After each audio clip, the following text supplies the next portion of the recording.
Hello and welcome to S&S Film Review. I'm your host, Casey Stamp, alongside my partner, Philip Sugarman. We're here today to discuss the films of one Paul Thomas Anderson. So in discussing Paul Thomas Anderson, I think the first film that is very relevant to discuss would be, of course, There Will Be Blood. And this starred Daniel Day-Lewis as our protagonist, Daniel Plainview, along with Paul Dano, who plays a pastor, I guess you could say, named Eli Sunday, who more or less thinks of himself as a prophet. Now, while the themes of this movie include fatherhood, parenthood, and struggling to maintain parenthood versus business and those two ventures, it's also a story of two characters who clash and are really cut from the same cloth in many ways.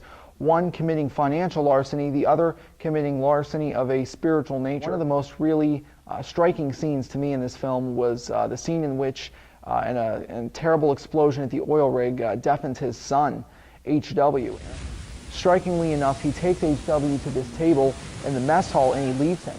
He leaves him on the table to go tend to essentially this oil derrick, which is on fire and burning and spewing oil all over the place. And to this point in the film, you really feel like, you know, Daniel Plainview loves his son, and that's one of the most redeemable qualities of his character, really. But, you know, in this instance, he leaves his son, and then later on goes to abandon his son on a train. At this point, is Daniel totally an unredeemable character? I feel that after he left his son on the train, he became an unredeemable character, because when he put his son on the table after his son lost his hearing, he showed that he was more of a redeemable character, because he actually cared for his son. He would kiss his son throughout the film. He would talk about his son with all of his business partners. He would make everybody know that, look, this is my son. He is my business partner. We're both in this together. But when he left him on the train, then you kind of get that sense that Daniel Plainview lost all sense of reality, and it's pretty much like all about me, and like I don't want anybody to take me out of my goal of trying to earn more money and power. And that's what he pretty much does, is that he Did you see this? He doesn't want his son, in that one scene where he pretty much throws him on a train, because his son becomes more of a nuisance to him than a help when he loses his hearing. He doesn't listen to him. He wants to cause trouble, and Daniel Plainview sees that as a distraction for him. He sees that as a distraction for him to get to his goal. So what he does is he just abandons him and says, I don't need him anymore. I could do this all on my own. And I feel like it also really chronicles somebody who is, you know, certainly a powerful man. At the beginning, you see he falls down in the mine where he breaks his leg, has to not only crawl back up the mine on a broken leg, has to crawl across an entire desert to get to civilization.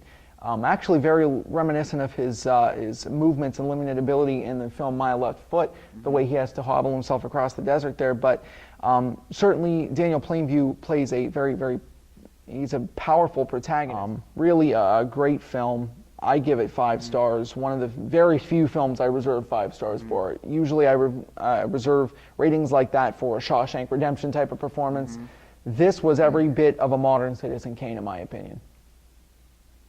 I kind of agree with you, and I kind of don't agree with you. I don't think it's the Citizen Kane of this generation. The movie that I think is the Citizen Kane of this generation has to be The Social Network. Has to be hands down.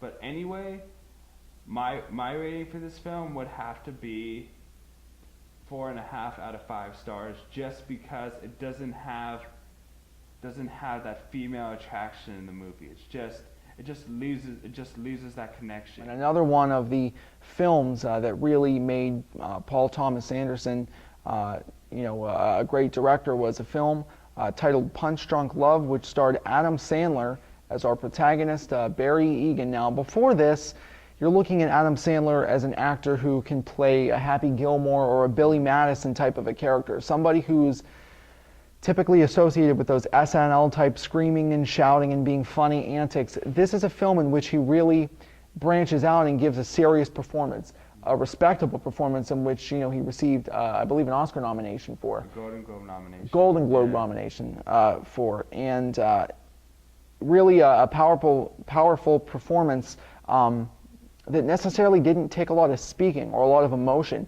He was a protagonist with a sort of quiet inner power to him, but he is abused considerably by friends, by coworkers, and specifically by his sisters. It seems like the world abuses Barry Egan, and he finds this piano or a keyboard or whatever the instrument might have been. I think it was a keyboard out in the middle of this street.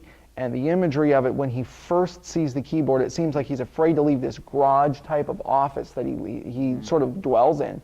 And this keyboard sort of gives him a sense of peace and of meaning. What did you think the keyboard represented or symbolized? What role did you feel that it played in the film? I felt that the keyboard was kind of like, because in a sense, Barry Egan was very antisocial. He didn't want to deal with people. He's the type of person that if you put in a room with a crowd of people, he would just be sitting in the corner just sipping on a drink or something, not socializing with anybody. But I feel like the piano symbolized his actually wanting to be in a more committed relationship with Lena, who is played by Emily Watson in the film. Because in the beginning of the film, she wants to date him, but he doesn't. He just wants to be alone by himself, wants to cry to himself, needs somebody to talk to. But he doesn't want to talk to any of his sisters, any of his friends, nobody. So what he learns from this film is that he is able to talk to Lena after facing the conflict with Philip Seymour Hoffman and his crew, pretty much. But what he does is he learns that he can trust people. Overall, great film though. I wouldn't give it 5 stars. I would give it 4 stars just on the basis that it didn't have maybe the story strength or the plot strength that There Will Be Blood had. But what would you give this film? I would give it 3.5 stars out of 5, just because I felt that it really needed to expand more on the characters, and I felt that the story is kind of feels like it's a incident that could happen in society. It doesn't feel like, I mean, I thought that it was a good story idea, but it needed to be expanded more. It felt like it could be a 10-minute short film pretty much, but it kind of felt like it dragged out just a little bit too much. Well, certainly a wonderful director is Paul Thomas Anderson. He's got some projects in the works. Perhaps something else in the future with Daniel Day-Lewis would really be an exciting venture for him. But certainly a great director, and we look forward to more of his films. We wanted to dedicate our inaugural episode to Roger Ebert. To Roger Ebert. On April 4th, Roger Ebert died of cancer at the age of 70 years old. And pretty much he's been a fantastic movie reviewer for the Chicago Sun-Times for about 40 years, written over 100 articles a year. He even co-created his own TV show, which pretty much him and Siskel review movies on the TV. And pretty much, Roger Ebert has been a exceptional movie critic. He did a great job playing with words, with his wit, with his humor. He was just a great movie reviewer, a great writer, a great journalist. And I didn't know him as a person, but what other people have said about him is that he is a great person overall, and he will be definitely missed. And certainly somebody who had a great impact on cinema, and to get that sort of critical acclaim from a guy like Roger Ebert was always a big deal in the eyes of actors and performers and of course directors. Thanks so much for being with us.